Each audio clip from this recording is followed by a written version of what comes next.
Hello, my name is Claire, and I'm a student teacher in a first grade classroom right now at Pengrove Elementary.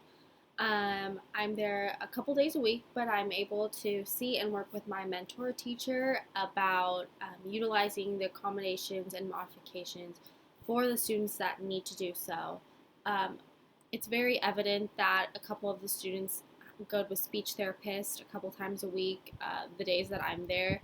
And another thing that my mentor teacher and I have talked about is there is a child who's kind of potentially could have a disable or a disability, but first grade is really young to identify the disability. So he often will work with me one on one, whether it's writing a sentence in highlighter and him copying it with pencil, or having to sit with him and just really focus on each specific task because we both believe that there might be some ADD or ADHD involved, so it's really easy for him to get off task. So we try to do our best to give him attention and the needs that he needs while also teaching the other students in the class. Um, and there was a couple strategies and that we use in the book that we learned. And I want to point out the classroom environment. I was reading that often a classroom environment will focus on like individual rules or making sure their workspace is clear or them on their computers, etc. And his classroom environment is obviously he's with his peers at his desk, but when he has to work really hard on something and focus, I will often pull him aside to a table. So he's still in the classroom environment, but he gets that one on one time that he might need. Another thing that the school uses, specifically my classroom, is directions. I try to do not just orally telling him, but showing him what he needs, as well as the class. A lot of students need a lot of visual aid or they need to see what they're doing. So I believe that that's really, really, really good in that circumstance. And then I already talked about the handwriting. Oftentimes, it's hard for him to write, so I'll do the highlighter. And he's still learning how to write sentences, so he copies over them. And then also, handwriting in the classroom as a whole, we do different types of worksheets. We do fill in the blanks, we do ones where you cut and glue, and we want them to learn the lesson to their best ability. Um, but yeah, we try to do the best that we can in that way. Um, and behavior stuff, of course, that's always an accommodation that we make into the whole entire class, not just the student that we kind of are testing to see what he needs to have as assistance to succeed in the classroom.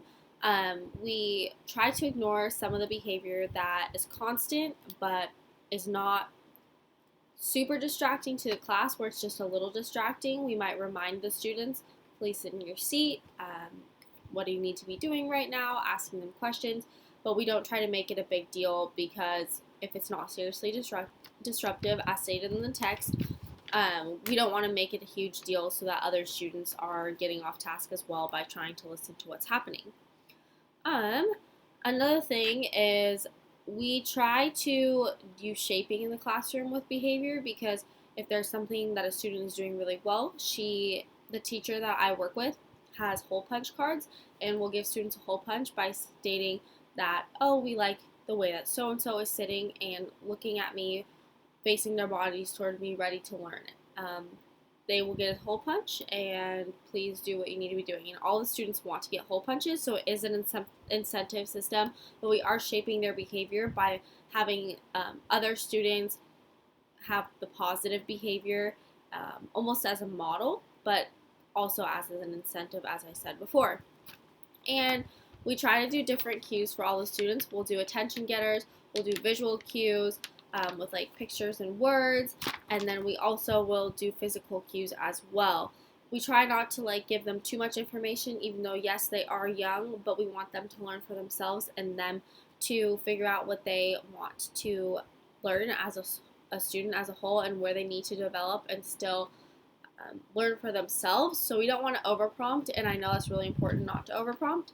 So we've been trying to take those steps to not overdo it and do everything for the first graders, but help them so they don't get too frustrated and don't want to do their work anymore.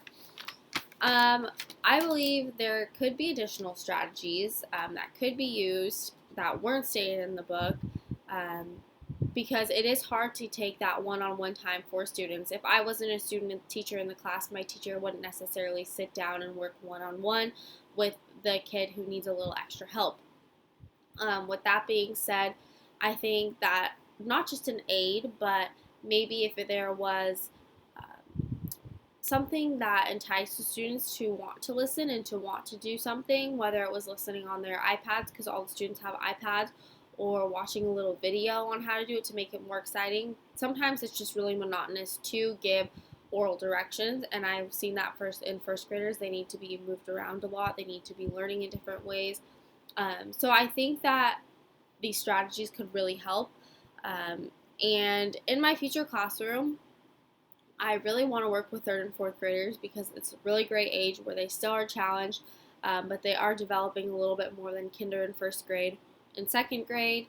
Um, and utilizing accommodations in my future educational setting is technology is going to definitely overpower everything. I want to make sure that my students are learning a lot, but also I want them to use more than just technology to provide accommodations in my classroom. Overcoming these challenges is still implementing some of the things that the text was stating, whether it's an alternative book to an assignment, whether it's giving visual instructions not technologically involved, but more so as in pictures, oral instructions, or my classroom environment, maybe having certain times and designated days for technology. I think it's a great tool, but I kind of want to keep both technology and non-technology curriculum and aids involved. And thank you for listening.